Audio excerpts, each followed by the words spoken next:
Alright everyone, welcome back to the You Like That podcast for another week. My name is Adam, I am one half of the You Like That podcast. My name's Jack, I am the other half of the You Like That podcast. That is correct. We're just going to quickly start off with a quick little RIP to two very well-known famous people that passed away the last week or so. First being David Prowse, who did the full movements of Darth Vader in the original Star Wars series. Obviously wasn't the voice, but he was the person that gave Darth Vader his original very empowering and Large stature looking. Tall man. And also Hugh Keys-Burns, the man from Mad Max, Mad Max Fury Road, Morton Joe in that one. Yeah, he was the villain Toe Cutter in the original. Yeah. Came back 40 years later or whatever and was the villain in Fury Road. There you go. So big loss. Big loss there. Some classics falling out in 2020, as is the tradition this year. So RIP to those guys. You will be missed. You'll be loved. All right, another week though under the belt. We're going back in time a little bit with the older movie to review today, which we are going to be doing Spider-Man Into the Spiderverse. A absolutely baller of a film. You've 100% seen it by now if you haven't already. We got questions at the end. We got a little bit of news, not much because we are recording this much earlier than usual.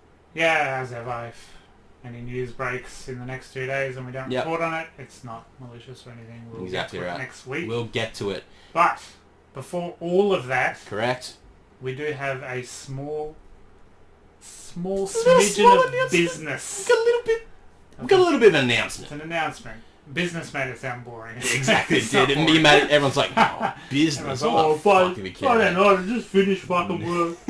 No, this is an announcement. This is in regards to episode 50, our upcoming 50th episode of this fucking show. Crazy to think we're going to get there. It's pretty wild, yeah. It is fucked, and the more that I've started throwing together ideas, and you've also sent me a few things to what we can add to this, and it makes me more and more excited for how this podcast has grown this year, in such a fucked year that it was. Yeah, it's pretty wild. And it just makes me drive to want to do so much more. So episode 50 is going to be out January 10th, 2021. It is going to be the end of season 2, because season 3 we're going to throw a whole lot of new things out there. Episode 50 is going to be a live stream episode. What could go wrong? What could fucking go wrong? We don't really edit anything out anyway. It's no, not like we say any horrible things. Exactly right. It's going to be fun. We're going to be live streaming on Twitch. So I will link our Twitch channel below. You can start following us there, so you can be ready to go when we go live with that. We'll make all the announcements when it comes closer. So we won't spoil the idea, but it won't be a movie review episode. Not as much, nah. But with you guys live in the chat, obviously questions will just be live. Live questions are going to be fun. But there will be a topic, it's just not a movie. Yeah, correct. That's all we're going to tell you. We're going to throw in a few other things, see what we can come up with to make it a brilliant end to the year and the start of the year. Because the Twitch can be long and loose, and it doesn't have to be contained within an hour and a half. Exactly. It will be recorded as well, so it will go up to audio and YouTube as normal. But to anyone tuning in live, you will see everything first. You can interact on the spot. We were very excited when this idea came about and thought, fuck, that's brilliant. What better way to do this and celebrate with the fans that we have now, because we have repeat fans. And it's great. We don't just have friends that know our podcast. We have legit fans that want to be a part of it. Still baffles me, but I'm very happy to have them all.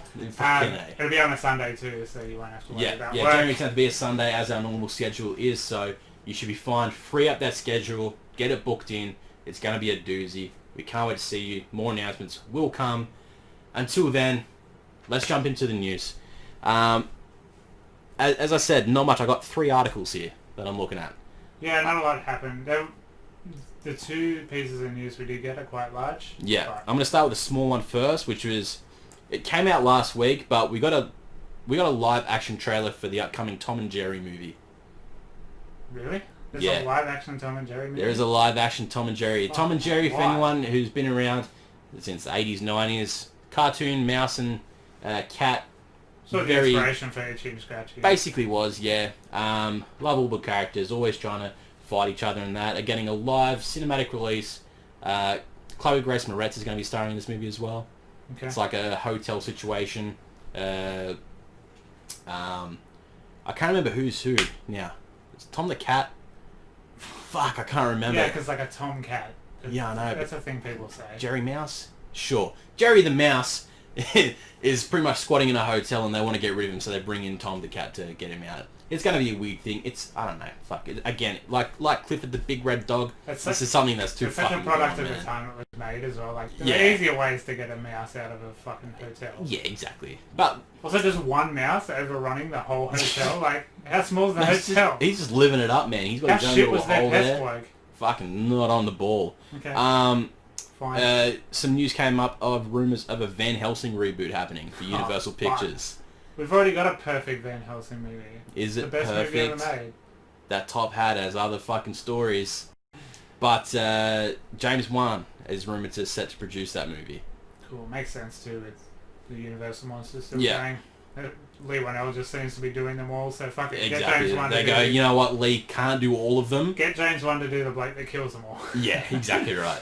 I'm No. joking, by the way. 2004 Van Helsing is one of the worst movies ever made. It fucking In case sucks. that wasn't clear. It sucks. I don't want that on my record. So the biggest one that I have, this is the last one that I have, I don't know if you've got any extras after this, but the big announcement of Warner Brothers movies all coming out onto HBO Max streaming the same day as its theatrical release. It's insane.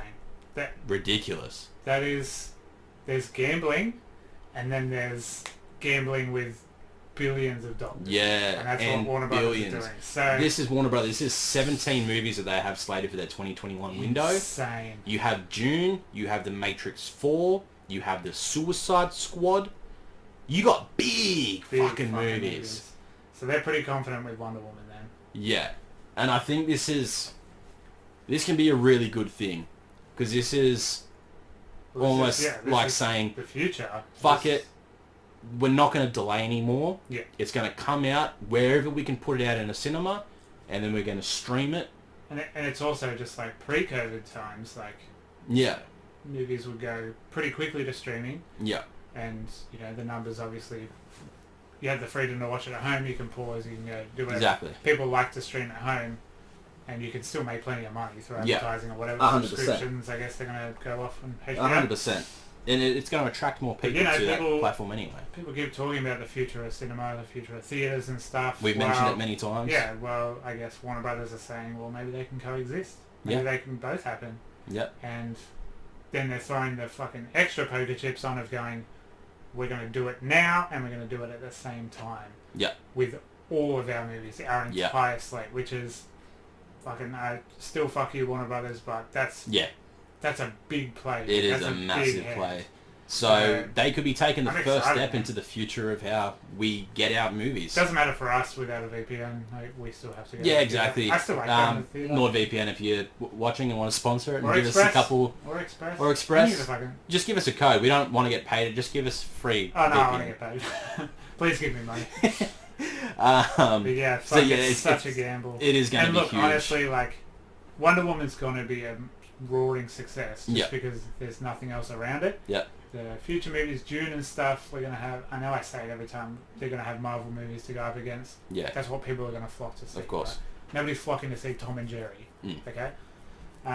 So yeah, so Wonder Woman is a bearing, of course. We're going to learn a lot from Wonder Woman. Yep. But it's still a little bit on its own. 100%. Just a little bit. So we've still got more to learn after one. Yeah. Obviously, us, being us in Australia here, we do have it still lucky where we're one of the only countries that are getting cinematic releases where they go, fuck it, give it to Australia. And that's because we've smashed this. And that's because we virus. smashed the COVID. Yeah. We're getting fucking no records anymore. Donuts, mate. We're fucking killing it. So they can just give us that and then deal with whatever they want to do over there. I'm fine with, because as long as I can still support my local cinema, I'm fine to do that. Yeah, I'm very happy. That's to the keep one go- thing I'm about very it happy to is keep going to wondering cinema. if these two are going to coexist. What does that do for the world of cinema itself? Will we Yeah, see the yeah. disappearance? I think we'll see the disappearance of small town cinemas that have like one screen or two screens. I think unfortunately they might die out from it. Yeah. We'll be alright because we have one of the bigger ones Yeah. in our region. Well, that's it. Really, we've got two big chains, and that's it. You have Yeah. a couple small little rural town ones, but And both of them have just invested a lot of money into the recliners and shit. So yeah, I think we'll be alright. And yeah. I just quite like going to the cinema anyway. It's a fun time. Some movies you just have to see on the big screen. Yeah, yeah, and that was their point as well. Like, people like going to go and see the Suicide Squad in cinemas. Yeah, you need to. Whereas Tom and Jerry, I'm so baffled to learn that there's a Tom and Jerry movie. I don't really want to put that on the schedule. I don't think that's going to fit into the 2021 schedule. Yeah, that's about all the news I have. I don't know if you heard, we should mention anything else. Elliot Page. It's quite... Oh, yes, of course. Quite big news. Of course. Formerly Ellen Page has announced their transgender, non-binary. Yep. And have transitioned to identify as non-binary or as a male. Sort of both. I don't know. The statement sort of had both. But yeah, that's quite large. The only real high-profile person we've seen is Caitlyn Jenner.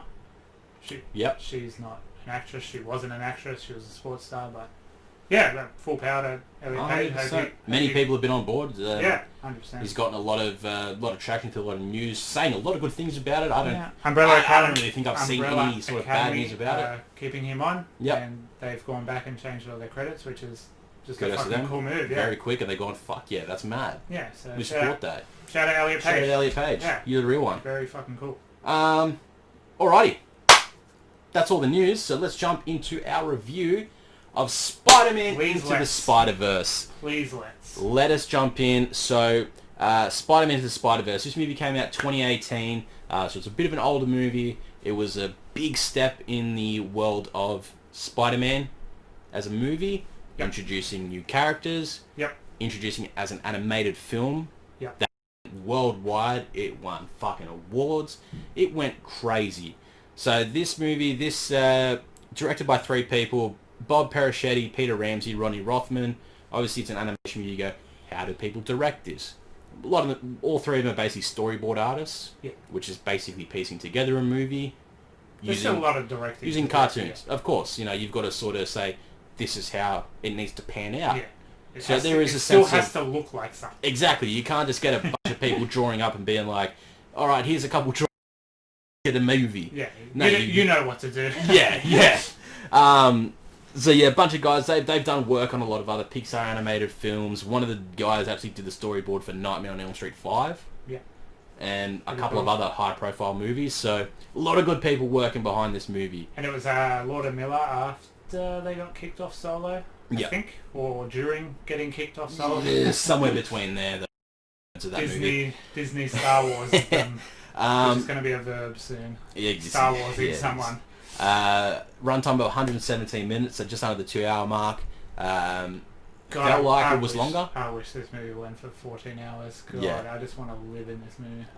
Budget of $90 million for an animation film. You expect that. This is a beautifully designed, colourful movie. It's different to any other sort of animation film you're going to ever see. I remember that first trailer just being like, what? What is this I'm seeing? And then you watch the movie and you're like, what? Yeah. So returned $375 million in the box office. Ooh. Which for an animation movie is fucking huge. Yeah. You're not going to, reach everyone that wants to see that movie, but for that, that's a big return. And then you look at the Rotten Tomatoes score, it's 97% on the critics, it's 93% on the audience. Yep. People love this fucking movie. Hard to disagree. So let's just quickly run through the casting in this movie. Great cast. Shameik Moore is voicing Miles Morales. You have Jake Johnson as Peter B. Parker, Chris Pine as Peter Parker, the Spider-Man of Miles' universe, Haley Steinfeld as Gwen Stacy, Mahershala Ali as Uncle Aaron the Prowler, John Mulaney as Peter Porker, Nick Cage, Spider-Man Noir, Catherine Hahn, Dr. Olivia Octavia, and Liev Schreiber as Kingpin, amongst a couple others because there's a lot of other characters in this movie. Big names in there. Fuck. What a movie. What a fucking movie. What a cast. And fuck. I remember. You need to start this because this is something that you fucking I remember when I went always to talk about. To see this, and I saw it at the end of its run, so it was pretty much just me. Yeah. I didn't blink once. Like, I just could not fucking believe what. Especially as a Spider-Man fan too. Like, you want something like this. I think if you're a fan of anything, you would want a movie like this. Like, yeah, of course. If you're a Batman fan, you would want something bonkers like this, you know. and it just shouldn't work. Like, multiverses should never work. No. But this works because it's, you know, it's not a kids movie, but there is an element of, you do have to, kids are gonna see it. Yeah. You know, it's not MA. But yeah, and I think they nail it. Like, it doesn't get lost Without up a its own doubt. ass, and even like with the visuals, they don't get lost up their own ass too. Like, Yeah. we say about the direction, you can easily follow it, as incredible as it is, and unbelievable. Like, you haven't seen anything like it. Yeah. Ever. Yeah. And it's hard to believe you're seeing what you're seeing. Like, actual human beings made that. Yeah. It's insane. But you need to follow everything. You can, you can just, it's I love this movie. I know. God, I love this That's all movie. you want to do is just keep I saying just that. want to spunk everything straight away. I was, unfortunately, I never got the chance to go and see this at the cinema. I regret that after when I did end up watching it. I was like, fuck, seeing this in the cinema would have been fucking brilliant. Yeah. Because the soundtrack is unbelievable. Ooh, yeah. The colours that you see on a massive silver screen would be fucking brilliant. Yeah. Safe to say, when I did finally purchase it on DVD and watch it for the first time, I was like, wow, this I can understand. Yeah. Because it was a long time after it had come out, won its bunch of awards, everyone raved about it. I'm like, yeah, I'll get to it eventually. This is when I sort of didn't give as much of a shit about movies. I just sort of watched them just because. Yeah. And I was like, fuck, I was left behind on this one for sure. Yeah. Like, for the awards, this movie won 40 awards out of 71 nominations. That's Across the board, crazy. across every award ceremony that there was. 40 awards out of 71 noms. Yeah. That's fucking huge for an animated film. It really is. And So, you got to give credit to everything they did in this. Like, they took a stab and went, let's make Spider-Man rejuvenated in a completely different way, but with weird, different characters. Yeah, weird characters. People don't know him. There's still a bit of familiarity, but the average person is not going to know who the Prowler is. You know? Yeah. With it being an animated movie, it's just so much better to be an animated movie because, like, Spider-Man can be more Spider-Man-y. You know what I mean? Like, it can be very outlandish. Things don't have to make as much sense. In live action, when he's swinging around or fighting or something, there's still an element of realism they have to keep for as ridiculous as it is.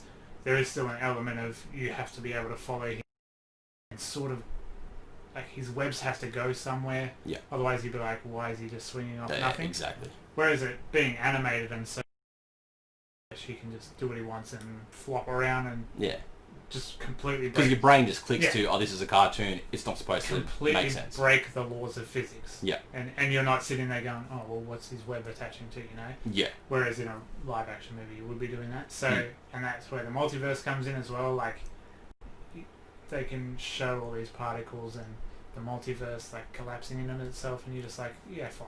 Yeah. That exists in this world. Exactly, for sure. Fine. For sure. And, you know, you can make it more comic accurate. Like, Tombstone is like a zombie-looking guy. Kingpin, like, I know it's a meme, but Kingpin looks ridiculous. Absolutely. But he also ridiculous. looks terrifying and comic accurate because you get a sense of the size of Exactly. it. So yeah, it's just so much better than it's animated, I think. Yeah. Multiverse, you're gonna lose. In live action, in live action, you're gonna lose some of that. Whatever they're doing with Spider-Man 3. Yeah, you can throw so much risk to a movie like this because you know there's not as much to lose because obviously you're almost catering to a different audience to what you're trying to portray if it's already, you know, made it as somewhere else before, as we've already got with other Spider-Man movies in live action. So this one is just more that stab of going, and no one else is trying to be different for this, let's try and actually do something different, because we had the 3 Spider-Mans, the 2 amazing Spider-Mans. No one's done something like this yet, and I think it really projected Spider-Man to where he is now and being more universally loved, I'd say. Obviously Spider-Man's a massively, you know, cared about character, but I think after the events of Spiderverse and Homecoming and that, we've gotten a newly rejuvenated Spider-Man and more care into a universe of Spider-Man. And there's more Spider-Man to love.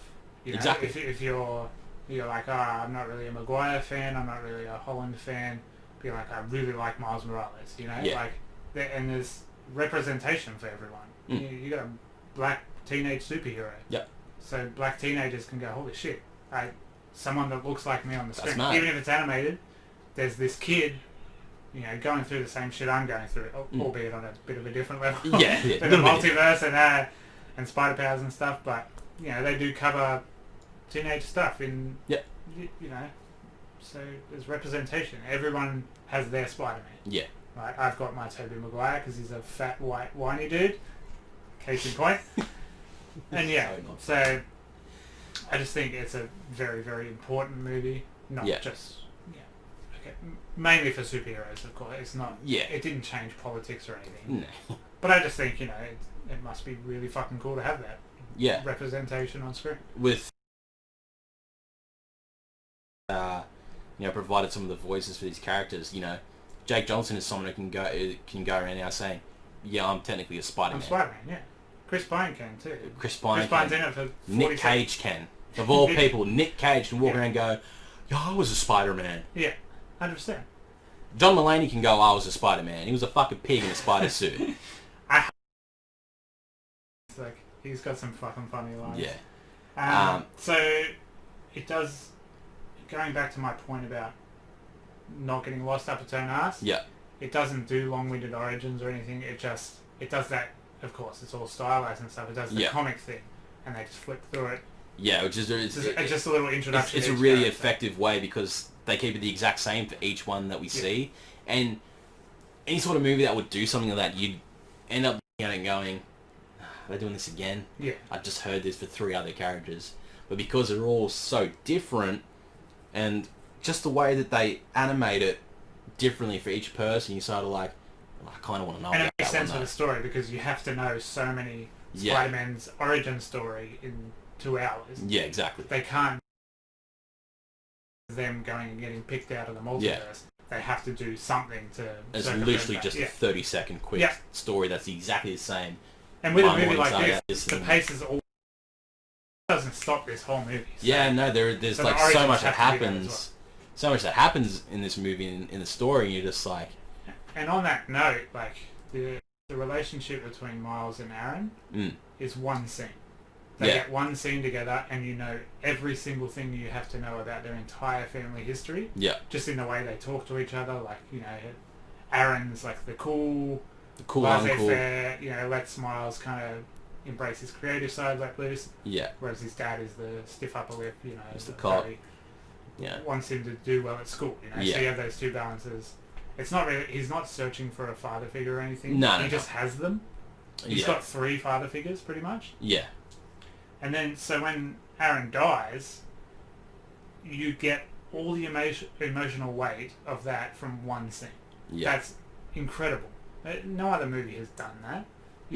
Especially you can't feel that death as hard as you do in this movie off of one scene in any other movie. Yeah.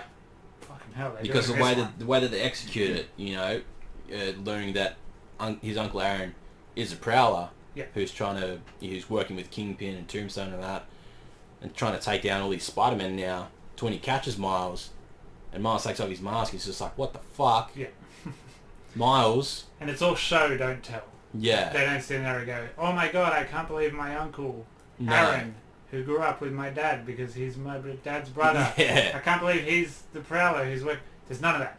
No. It's in that moment they take the mask off and it's Miles, just like, no. Yeah. Puts him down and then Kingpin just shoots him. Pretty much, yeah. And then he leaves him to die in an alley. Yeah, and, you know, and then there's the, whose fault was it, you know? Like, is it Miles for getting caught up in this? Is it Prowlers for going after Miles but not knowing it's, you know, there's so much depth, but realistically it's only 2 scenes together that they get. So it's just unbelievable storytelling, and it's visual, it's all visual. Yeah. Just crazy. Such a crazy movie. Yeah, they throw so much. Comedy is a massive thing. Jake Johnson is just brilliant with comedy. He's, you know, you think there's things you see him in, you know, like The New Girl. He had his stints in Jurassic World. I really liked him in that purely because of his mustache. It was a perfectly placed mustache. I think does a bit of stand up as well, and just the way he expresses himself as Peter Parker from his universe. Miles' acting, Shamik Moore, the way that he's portraying Miles is just fucking brilliant. Yeah. And so just much range. Like he goes through so much shit in this movie. At the end, he still has to be all heroic and stuff. And he just nails it. Just nails it. Nails it completely. Yeah, this movie is just absolutely fucking perfect. It really is. It's the way you say it, and the thing I because when I rewatched it last night, obviously most people know Post Malone did a song with Sway Lee, Sunflower. Most people probably hate it because they heard it so much. I still absolutely love it. Very big song. Posey also gets a little, like, 2-word cameo line in the movie, and I finally figured out where it was. I still couldn't. Couldn't. So when the machine gets sent over the first time and the multiverse opens up and spits everyone out, and then there's one of the street as you lights say, I that think turns. it's a Banksy. He's the one that says, I think it's a Banksy. That's pretty funny. And That's a funny one. I heard it, and I'm just like, that sounded like Posty. Because all I ever read was Posty was a bystander on the street. And I've gone, fuck, that could be anywhere. And then I heard that, and I was going, ooh, hold on. YouTubed it, and that was him. That was the man, Post Malone. But yeah, soundtrack. That's another thing. It's good. Massive in this movie. It's a big part of it. And because it's Sony, they own all the music in the world anyway, so they can use whatever it's they all want. licensed, yeah. And listening to that on a surround sound speaker, it captivates you so much more. And that was when I was like, in the cinema. And they incorporate in the scenes too, like Sunflower, like the words come up as he's dancing along. Yeah. So it's so cool. That's another big thing, is the way that they use text in this movie. As I was watching it, and I kept pausing it because I was yelling at the cat. The cat pissed in my lunchbox. Like, this has got nothing to do with the movie. But she was up on the counter and she knocked the lid off my lunchbox and was like trying to sit in it. And I was like, oh, that's funny. That's pretty cute. And I was like, man, it's taken her a while. And just direct eye contact. And I was just like, that's what great. you've done. So, You've gone and you've done a so fucking... yeah, so I was pausing it so much and pausing it. And every time I pause it on my TV, like when you pause it and everything goes away and it's just a still image, I was like, every shot of this is a comic panel. Yeah. Or a 2-page spread. Every single shot. You can pause this movie anytime and you will get something you would want as like your phone wallpaper or something. It's unbelievable. Like and it's so thought out, like you're saying with the words and shit, like there's so much shit you just miss. Yeah. Because it's all just happening in the background. Because they're not overusing it. No. They use it in vital points where it affects... Or to be part of the environment or something. Exactly. It's not straight in your face. They blend it. Yeah. And it's either you notice it or you don't. Yeah, and it might be overwhelming for people. Like, this visual style might leave people going, it's too much. Like I couldn't follow it because it's too much. And I get that. I understand that because it is fucking a lot. Yeah. But I just think being animated, like, I'm going to keep saying it, you can do so much more. Like even down to when they're wearing the Spider-Man mask and their eyes, and they can express so much more as Spider-Man. Yeah, I hated in Amazing Spider-Man 2, like, Andrew Garfield was finally quippy Peter Parker Spider-Man, and he was really funny, and his performance was great, but because it's real life, it's just a flat mask, you know. It's a very flat mask. Whereas in this movie, you're getting all the emotions of each one, like, and Nick Cage, like, Nick Cage is so fucking funny in this. For the couple of moments they use in it, incredible in this. Yeah, and they don't overuse him. They don't go, oh, this man's a meme, let's put him in heaps. Yeah. He's perfect in his role. Most people didn't even know it was him until they actually read up on it and went, so wait, great what, in Nick his Cage? Role. Yeah. And just so many Easter eggs. When they go into the Aunt May cave and there's all the different suits, and you got like Spider-Man PS4 and you got Ender Spider-Man PS4 and that was real. I went up all of those suits. Yeah, all that Alex Ross stuff. It's just like, oh my god. Yeah, your Stan Lee cameo in there as well. Little nods like that. Stan Lee's is very sweet. Like, it's very nice and it's like a nice moment, and then there's a really funny joke. You know, like about him being stingy. You know, and that's just so Stan Lee. Like, where was I going with that? Easter eggs. So many Easter eggs. Like Aunt May being a low key badass, because there's like comic runs of her being like a super spy and shit like that. Just like You know, she's just in on it. She's just cool. She doesn't like fight or anything, but she's like, yeah, she's the tech guru. And just, oh god, so many like background things and... Yeah. There's just stuff you didn't say. There's so much. Love this movie so much. I know. Love it so much. Other people that love this movie will be our good boy AJ. Oh, he didn't love it. He did not love it, but he did send us his little review of it, which I'm happily going to read out, because there was some thought behind this. I say thought, but where are we at? AJ. Alright. There's a bit here. There's a bit. So let's get through it as quick as we can. So he starts off. Can't believe I'm about to watch a cartoon superhero movie. Spider-Man is such a pussy too. This better be good, Jack. Why'd Sony bother putting in association with Marvel on the street they props punch on? The intro is so self-absorbed. Get over yourself, Peter. You're supposed to be a fucking nerd. I hate this fucking Sunflower song. It sucks and I still listen to metalcore. Why is the animation straight up claymation but animated at the same time? I don't understand all the very visible lines and squares. This is what my iPhone notes used to look like, by the way. Yeah. Just like random... I was getting the vibes. Random grabs of stupid fucking thought. Blue Lives Matter rant, basically yuck. Yeah, would joust that blonde chick. Wait, don't quote me on that unless she's 18 and DM me, baby. What's she's like 14, eh? Fucking hell, AJ. Damn smart dude hates being smart, ungrateful cunt. I spent all my life in special ed. It sucked more than waiting in a doctor's waiting room. 10 minutes in, Jack, this better be worth it. Sick uncle. Jokes, what a loser. Tagging is so dumb. The animation is borderline Tim Burton, but from the reject shop. The visuals are legit seizure-inducing. Looks like FIFA 20 visuals and menu colours. True. Music is FIFA music too. It's not. Bro, the reaction from Gas Spider. Oh, bit me, lol. Never mind. Comic book is fuck shit. I didn't know this had an indie director that probably only drinks boutique coffee. Bro, they should have sent her to me. I would have given her a sick fade just a bit off the sides. Well, they should have made it clearer so much sooner that it was a bordering school, explaining the scene of him sleeping so much more. Haha. Surely they'd cast Childish Bambino if this was an actual movie. He is in it.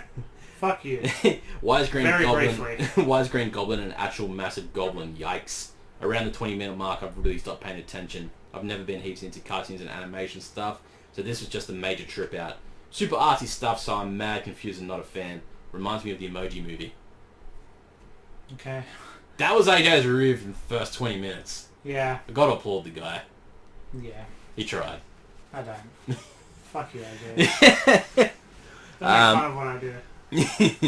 Yeah. You did bring up a point thank there, God, but AJ. fuck, there were so many points that I was going to latch onto it, but I've lost it, so never mind. Oh, there's a fucking lot in there. Yeah, I could talk way more about this. I know. Which we will be able to in about a year and a half time when we get the sequel. Oh yeah. Which is set up very nicely at the end of this. Yep, which is in production, or it's going to start producing. Oscar Isaac, more good casting. Poe Dameron from Star Wars. He plays Spider-Man 2099. Yep. Who is my personal favourite Spider-Man. Second favourite after Tobey. Of course. So yeah, that ending was really cool for me, personally. Yep. I like Oscar Isaac a lot.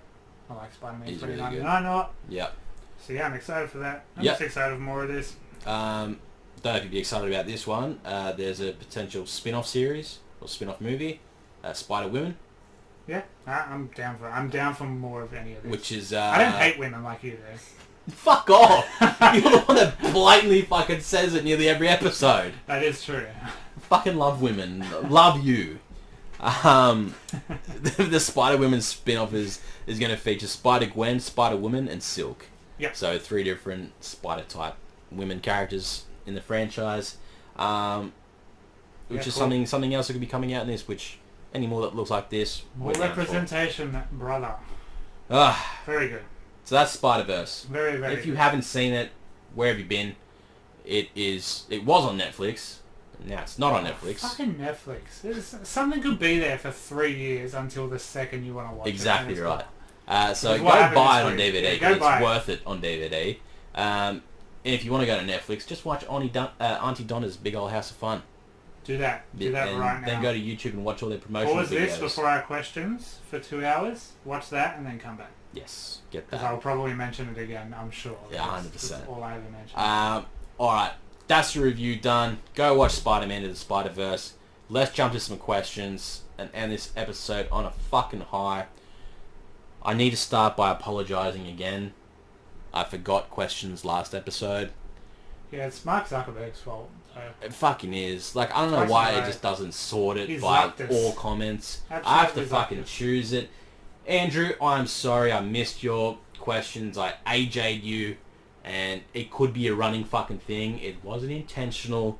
If I do ever miss anyone's questions, please just DM us. Let Surely us know. we've learned by now.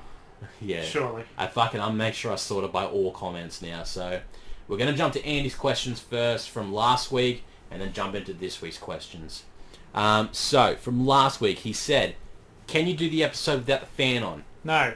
No. It's fucking hot. Especially in that episode. It was fucking dumb. Yeah, absolutely not. His second one was, will Jack wear something sexy with this hot ass weather? Yes. I'll give you like a 7 at the moment. Sure. You could be sexier.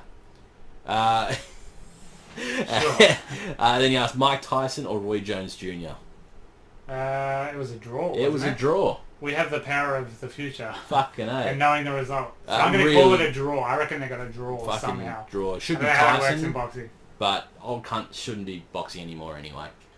So do another hangover movie. Fucking A. Alright.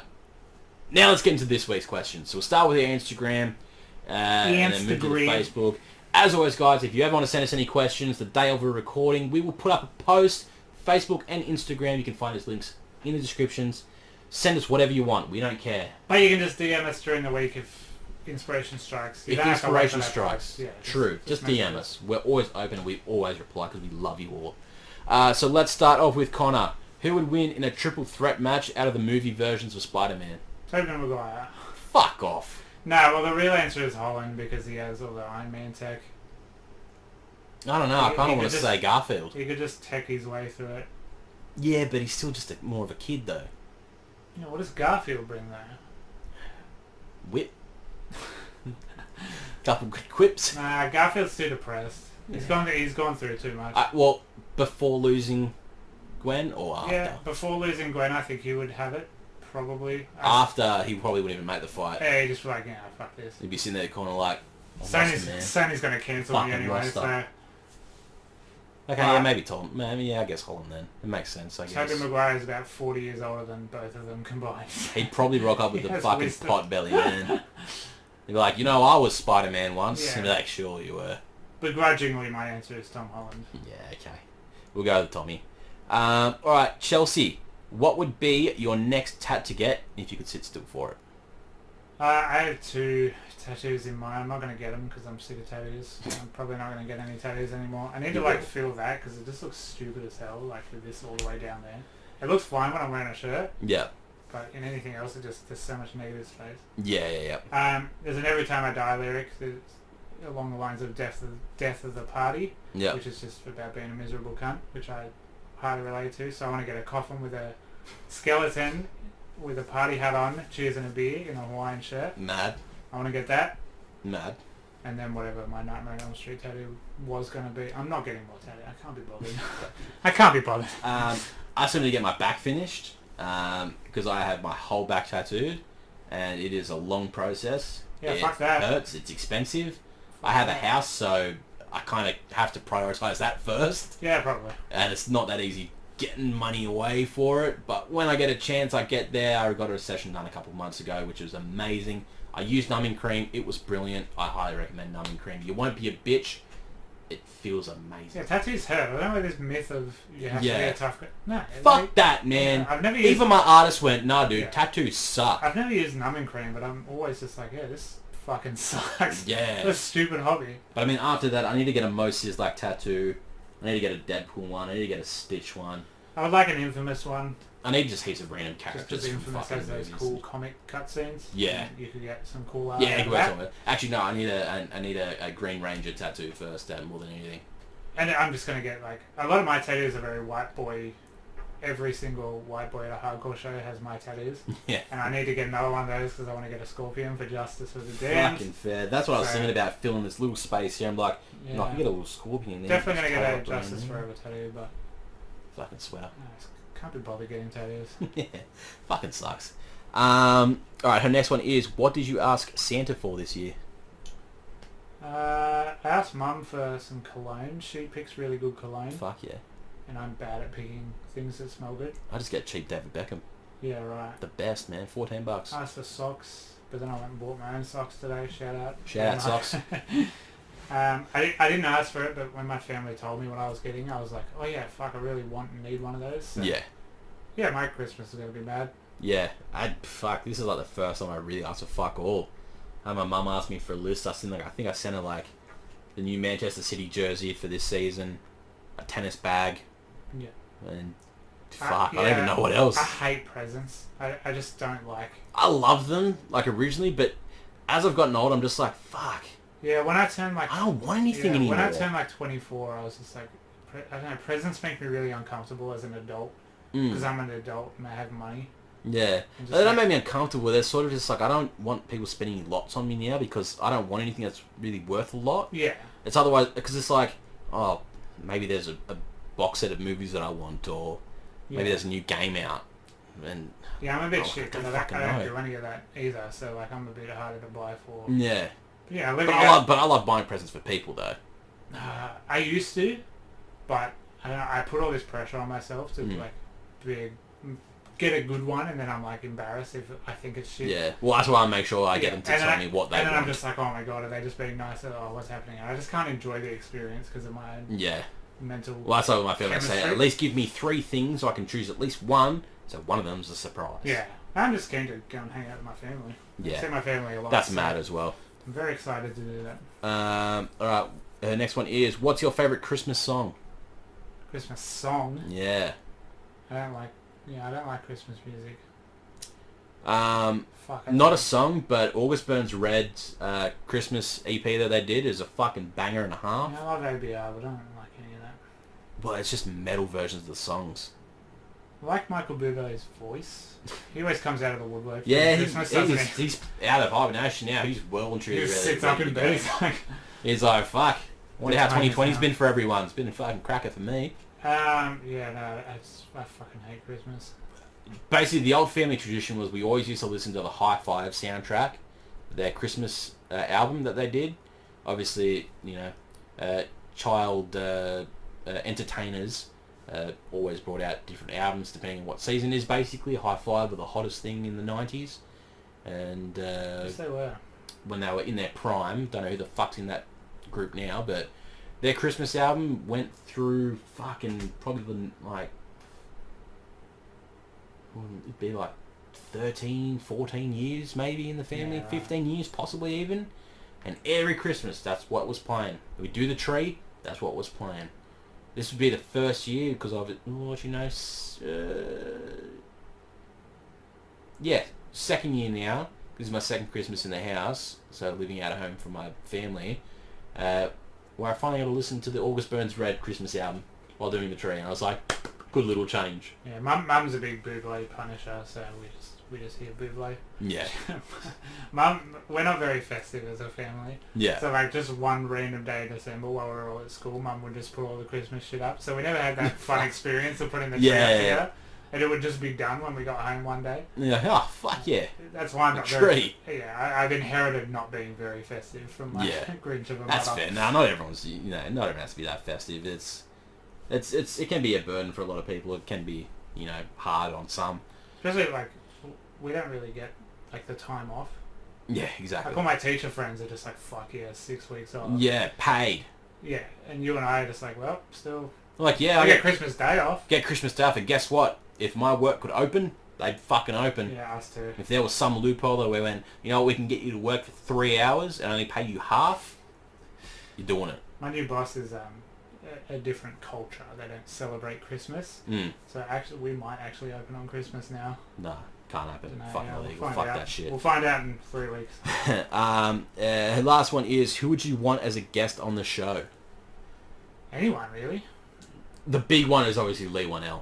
Lee Whannell, yeah. That's the man that we'd want more than anything, I'd say, speaking on behalf of both. But honestly, the couch is open to pretty much anyone that wants to appear, just my mates. just my mates who I have these conversations with anyway. Yeah, anyone that loves movies. Yeah, I want them all to come on just for an episode, just do an episode. Like Dan, Dan didn't have anything to promote or anything. Nah. He just came on because he also likes movies. Yeah, we got my fiance, we got Andy.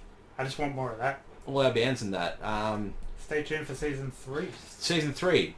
Guests are going to be a thing. Yeah, that's one of the spoilers. We're going to do that a lot more. Yeah, we'll spoil that again. We're going to do that a lot more. 2021 is going to introduce a lot of other guests in a certain caliber, which when that comes around, we'll announce that all.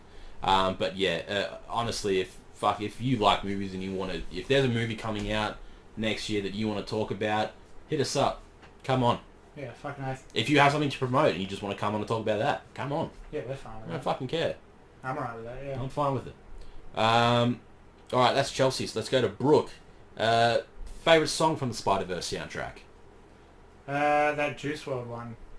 Oh, yeah, that's a banger. Just don't know what it's called? I don't remember what it's called too. Because I forgot until I heard it last night. And Brooke was just like, is this Juice? And I'm like, yeah, this fucking soundtrack's stacked. Straight after the movie last night, I listened to that Juice WRLD song. And then I just went and listened to Juice WRLD's, I guess, that song. Yeah.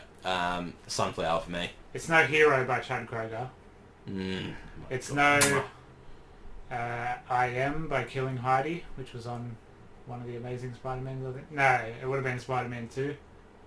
Tonight Alive. Yeah, Tonight Alive did Amazing Spider-Man 2. Yeah, they did that one.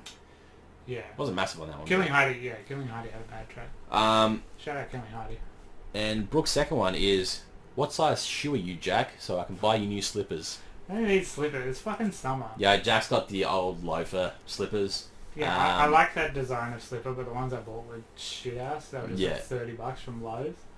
And they're just like falling apart. Fucking Lowe's are never been good for anything. As I walk around the house, they're just like disintegrating.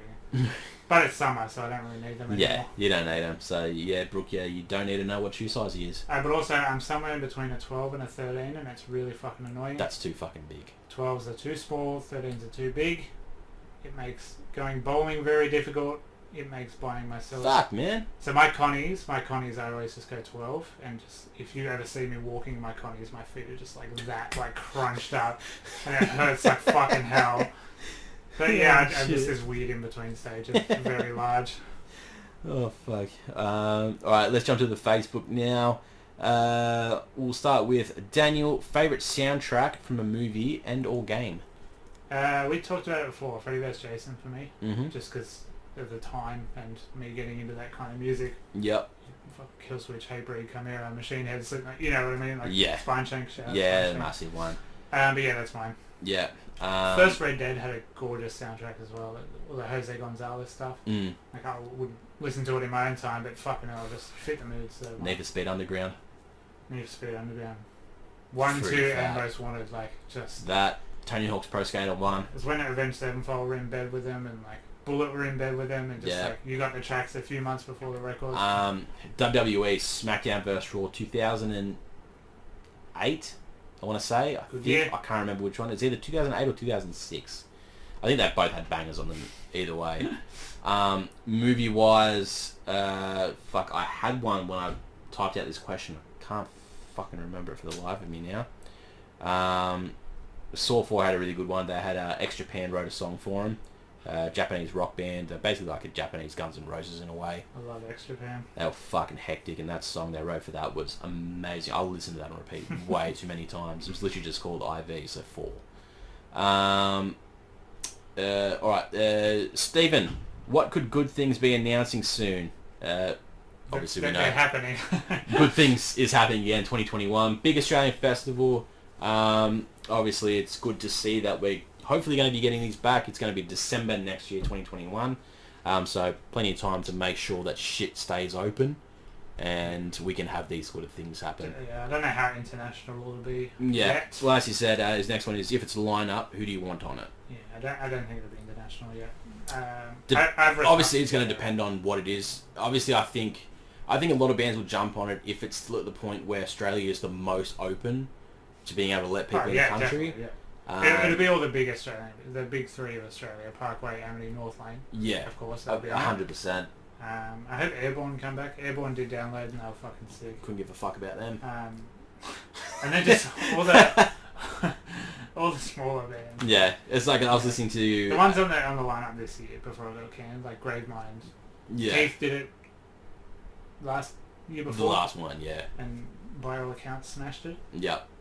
Yeah, just all of my bands really. All the bands are like... It's going to be the standard kind of bands you see around the Aussie festivals and that. Obviously it's a heavier festival, so you're going to get a lot more heavy bands. You'll get some multi-rock bands and that as well. They're not going to discriminate. You're going to throw in a few people. But I wouldn't be surprised if there is a few internationals that come back. Put Justice on the main stage, you fucking cowards. Wouldn't be surprised if they did. They've closed they're officially a Download headliner. Mm-hmm. They closed the stage at Download and they smashed it. Which was mad. They draw a big crowd. They can do the main stage. They can't headline the main stage, but put them on there. Exactly. Alright, and let's get to Andy's couple here. If you could go back and watch any band's album tour cycle during their prime, who would it be? Example, Slipknot in their self-titled era. I think I've answered this before as well. I would be front and center when Nirvana played Reading in '92. Okay. Very famous DVD. One of the best live DVDs of all time. Kurt was unbelievably hopped up on cough syrup, but Of course. yeah, right? It's not very cool, is it? But he came out and played the best 2 hours of music you can ever watch, because he just played it all wrong and threw his guitar around and just stopped playing a bunch, and that's the kind of shit I like. Mm-hmm. So I would have been there.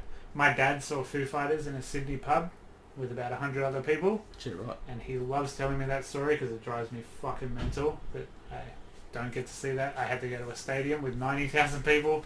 Yeah. So it was a little bit different. Yeah. For me, I'd say Rammstein, 2001 after the release Mutter. Rammstein are just fucking hectic. I fucking hate Rammstein. I fucking love every Rammstein. fibre of my being. That's the German in me coming out. I like Fire. They do a lot of Fire. They do a lot of Fire. I'm quite a slut for Fire. They're actually just a bunch of sluts on stage too. You watch any Fire- of their Fire old hate 'em. videos before 2004 and they basically just fuck each other on stage. And they're so old now, they're in like their 50s. Till late Lindemann 40s. is the scariest motherfucker on the planet. And he is the fucking most badass, but he's also the gentlest. He's got a giant mouth. We were talking to Andy Sandberg's Massive. He's got, giant he's mouth, got but the fucking, he's like got a snake. the, He like dislocates it and gets big. it's almost like the American Dad. Yeah. The Dad fucking chin. Stan, yeah. That's just so square and just bulky, and you're just like, fuck. If you try to punch that, your wrist would break in half. Yeah. You'd not stand a chance against Till. Linkin Park on Meteora. Yeah, So those first two records. that's the cop out though. Is Linkin Park? That would be most everyone's times. answer. 100%. Same with Metallica, Ride the Lightning. Like, Yeah, that would be fucking everyone's hate- answer. Fucking hate Metallica. Yeah, well, it's weird. It's just weird. It's a weird thing to say. It's not. It makes me not trust They're not the person. fucking great. I'm just like, what do you do in your downtime if you don't like Metallica? Listen to Rammstein. Fucking creepy, weird sex shit you're doing.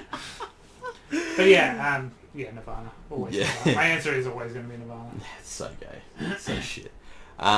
His next one is Dream Tour, featuring any 5 bands or artists of any genre. Well, my dream tour Can include- wouldn't be 5 bands because there's too many fucking bands. Can include dead bands. I want to go to artists. bed.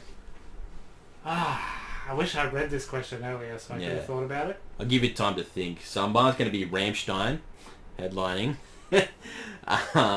We'll go Rammstein, him. I'm going to chuck in Enter Shikari. I'm going to throw in Ed Sheeran in there. Strange. Yeah, okay. What a And, strange night. Ooh, who would be 5th one be? Going to make it nice and juicy. Juice World. Okay. I'm Fucking gonna imagine being in those pits. Yeah, I'm going to try and make mine realistic. Come on, that's real. As realistic as I can. Fuck. Imagine Ed Sheeran dreaming out on stage with Rammstein. I would have Killswitch headline. Firefly. August Burns Red main support. Probably then Gideon. I quite like Gideon. They were very good on that Polaris tour. Then I would have Justice. And then I would have probably Gravemind. So a lineup I've pretty much seen 30 I'm going times to say, I'm already. pretty sure I've seen that tour. Yeah, Killswitch and Justice were a thing. Justice with the damn main support with Killswitch. Yeah, that was mad. Yeah, I remember that. But if I'm going to make a bullshit one, fuck it. Make it bullshit. Fuck it. Get bullshit. Metallica, headlining. Shit. Megadeth started headlining. For some reason, Foo Fighters. No wonder you and Brooke get on better than I do with her. Foo Fighters only playing material from the first 2 records. Foo Fighters. Before that, I had Nirvana, Foo Fighters, and then Queens of the Stone Age opening. But Queens of the Stone Age only playing first 4 records. Okay, Dad.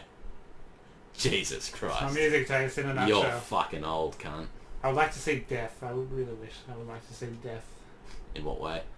Just in any way. Come on. As long as it's quick. Jesus, fucking dark there. Alright, his last one. One gig you always regretted not going to. I went to all of them. I was going to say, I feel like you don't miss out on shows. I don't miss... yeah. I missed For the Fallen Dreams in 2009. Fucking hated myself for it. I missed that, the Parkway DVD when the Mice and Men opened. Sweatfest. Yeah. Mice and Men were there. That was a pretty cool lineup. Yeah, it was like a Mice and Men fucking... But... Heaps of fucking Suicide Silence. Yeah, but I've seen Parkway a few times since. I Killed the Prom Queen, Say Goodbye to would have been mad. Yeah. So many friends that were there, and I never listened to Prom Queen until 4 months after that tour. Yeah, right. And I was like, wait, this just happened like 4 months ago? And it was... I got into Alexis on Fire like 2 weeks after their first breakup. Their last show in Sydney, that's on Moshcam. Yeah. And I was a bit bummed about that. Yeah. But I didn't give a shit. I wouldn't have gone. Like pretty much any band that came to Australia and then broke up after it. Yeah, there's a very prominent one that's like on the tip of my tongue. Attack. Wish I saw them. If I remember it, I'll just post it in the Instagram story. But there's one like right here. The Plot and You would have been mad. In my absolute... I saw them open for Polaris.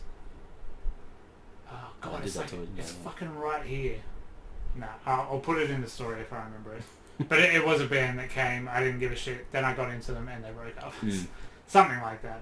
But yeah, State Champs, they played fucking at Rad Bar. Oh. And I started listening to them like a month after they came because someone showed me one of their songs. Yeah. And I was like, these guys are like, yeah, they just played at Rad a month ago. I'm like, you what? I'm a bit like that with Basement. Basement, when they were good, played Rad. And they played Rad like 6 times. Yeah, but then they got shit and got a bit too big for Rad, and now they're shit, so... No one's too big for Rad. Well, they are now because it's a fucking concrete nothing. There's nothing there. There's not much there. But yeah, I've been very, very privileged. I've always been very open about how lucky I am that I've seen every show I wanted to go to pretty much for the last 8 years. I've been to pretty much every one. So yeah, cool. It doesn't substitute a personality. I'm still super boring. I just have cool gig stories. You're not, cunt. You fucking... Listen to this podcast every episode, mate. You fucking got plenty to talk about. I'm gonna start missing bigger bands because I'm in festival retirement. I will never go to a festival again. Oh, really? Because I'm too old. Download literally I couldn't enjoy Slayer's last show because end of the day, what was a fucking 10-hour day or something. I was so fucking tired. I couldn't soak it in. Yeah. I was just like standing right at the back, and I was like holding my fucking eyes open because I still had to drive home. Yeah. And the kid I was reading, Scotty, I mentioned last week, time of his life, a young 19-year-old losing his little marbles, just you couldn't believe what he was seeing, and I was just like, I couldn't share that energy because I was just like, God, I still have to drive home. Yeah. Like, I was in my own head just going, I still have to drive home. What was my last festival that I went to? I feel like it might have been... And that Good Thing, remember how hot that first Good Things was? Oh, I never went to Good Things. Fuck me. I never hit Good Things. I never hit Unify. Yeah, I wanted to go to Unify because of Every Time I Die, but it's such a trek. Pretty sure the last one I went to was Warped Tour when it came to Australia. Hell. Yeah, you've been out of the game a long time. Fucking a very long time. Jesus. I can't remember when Warped Tour. That was 2014, I think. Might have been. Yeah, it would have been. It just came up in my memories because it was only the other day, that many years ago. Yeah. And because that was stacked. That was me in my pop punk prime. That's Offspring, Newfound Glory, Vieira on it. Fucking, there was so many bands I got to see that day. Simple Plan. Pretty sure Gallows played that as well. Possibly. Yeah, but that first Good Things, there was no shade. There was like 5 dust storms. Yeah, that's what I heard about it. I was like, fucking glad I did not go to that. 41, not a cloud in the sky. And I just literally, I questioned everything. I was just like, I'm never listening to music again. I'm having such a shit time. Never listening to a single note of music. Well, that might have been the reason I never went into anything after Warped Tour, was because it was the same thing. This was at Barangaroo in Sydney before they built the casino there, so it was just a dead wharf, and it was on the water, and all the stages were all facing the same direction. Yeah. And the sun was here for the whole day. Yeah. And so there was all my left side was dead. Yeah. It was burned. My right side, semi-okay. But my left, fuck. And you remember Soundwave, you got 4 seasons. Every day. Every day you got 4 fucking seasons. I remember for the last Soundwave I went to, which was the last one, hot as shit in the morning, I was wearing something like this. Yeah. I got my Subway, Marilyn Manson came out and played the worst set that any band has ever played. And it also fucking rained. So I'm sitting there eating this shit Subway that was $20 more than Subway normally is. Yeah. I'm watching a man I used to love be fat and barely even sing into a microphone. The rain. It was like God was punishing me. So Soundwave in the heart of Sydney was always fun for copying everything. Yeah, and I remember that Manson one because I was with a group of mates and I didn't think anyone else was playing at the time, so I was just up in the back of the stadium sitting down. And I was sitting there like, I fucking hate Manson. I'm not into his music at all. I decided, you know what? I'm going to go wait in line at the ATM because if you remember, getting money out of the ATM at Soundwave took at least half an hour. I just didn't. I did because I had no cash left on me. I'm like, I have no choice. I have to get more cash out. Yeah, fucking... But I'm like, you know what? I don't care. This is better than sitting and listening to that. Yeah, it did get to a point where you're just like, I don't care. But it was at that point I then realised as I was walking to the ATM, Lamb of God were playing. And I've gone, hey! I look at my timetable, I'm like, how did I get this wrong? Yeah. So then I started watching Lamb of God for a few songs. And I'm like, this is so much better. Yeah. But again, you experience every season. The beauty of festivals is, you discover new bands, you discover your new favourite bands and stuff. And fun like that, but they're a slog. Yeah, they're a fucking slog. It is a massive slog. I don't care how fit you are, they are a fucking slog. Like, I'm not fit. I will still go to another one if it's a decent lineup. I feel like I still can brave festival crowds purely because I'm the stand at the back person now, so I can more or less relax and I can lounge off the food that they have there. If there's a schnitty burger truck or if there's a kebab van, you better believe I'm well fed for the day. Get a $12 small chips. No, like... Festival kebabs... Chips on a stick. Bro, no. Festival kebabs are one of the best kebabs I've ever had. You're brave, dude. Yeah, eat a 100%. I had 2 at Soundwave. 2 kebabs. When I went to Soundwave in Melbourne, and I had 2 that day. I had 1, and I was like, that was mad. And then like 20 minutes later, I'm like, I'll get another one. At that last download, just like, 20 minutes before Justice started playing, I got that. Those chips hit me and I was just like, no. No. It's the one thing you don't want to take I'm sorry if you're eating at this moment. I ran. Just imagine a festival portaloo. Oh, just imagine sitting there. Yeah, we don't for need it. longer than 40 seconds. We don't need to get into those. Horrible. Alright. Let's get off that. That's probably what sold me, actually. That's questions done, I did a big guys. poo. He did a big poo. Out of my bottom. Alright, he did a big poo. We're ending the episode now. Oh, fuck off. Guys, it's been a long episode. Fuck it. Thank you so much. Into the Spiderverse? We will. We'll do a second review. Alright, we'll mention it on the live stream, alright? That's right, live stream. If you didn't listen to us at the start, episode 50 is going to be live streamed. Go back to the start of the episode. We'll tell you all about it. More news on that will come, as always, once we get everything rolling. The Twitch channel is live, so you can follow that now. The link will be in the description. Thank you, everyone, for sending in your questions, as you always do. For our grateful, we're very grateful for our loyal fans now. Not just our friends, these are now proper fans that actually listen to the podcast. And it is a joy to know that you're actually there, listening on release day, or waiting for the YouTube version to go up. We fucking appreciate that. As said, this podcast is growing amazingly. It's a long process. It always was going to be. People would say, oh, you have had a slow year. No, I think we've had a fucking stellar year. For 2 people who weren't famous, starting, like, a lot of podcasts that get big, at least one of them is famous. Exactly, they have a presence. But they already have a following, we don't. You know, the more podcasts I listen to and people go, I did it for 3 years until I really got some sort of following. That's going to fucking happen. And you know what? When those followers come, you have the biggest backlog of episodes to binge on. And they're all good. They're all fucking good. Yeah, maybe the solo ones. You can miss those. Yeah, miss but out on that was those a sign ones. of the times. That was 2020. Read the news. That was peak COVID. If you're watching this and it's like 2026 and we're the biggest podcast in the world. Yeah. In 2020 something happened, alright? Yeah. Look you go on news. Wikipedia, man. Yeah. You'll fucking read all about that Just one. a small world event. Fucking A. Alright guys, so thank you very much. Week with another older type movie that has already been out. Another at-home one. And then after that it will be cinematic releases. So stay tuned for when we do those ones. Send in all your questions whenever you get a chance. Keep sharing, liking, subscribing. Send us your screenies. Shout out Chelsea who made us a bunch of memes. They were fucking golden. So send us some memes if you want to make memes. They're fucking brilliant. So until next week, my name is Adam and I that podcast. My name is Jack. I am the other half of the You Like That podcast, and I remain to be forever. Man, you really dropped off on these outros now. You weren't joking. You said you could fuck with it. You can tell when I just got over the jokes. Like there was that one episode where I started and I was just like, fuck it, my name's Jack. And yeah, since then the jokes just gone. Yeah. If you're watching this in 2026, I used to do a funny bit at the end that would always make myself laugh.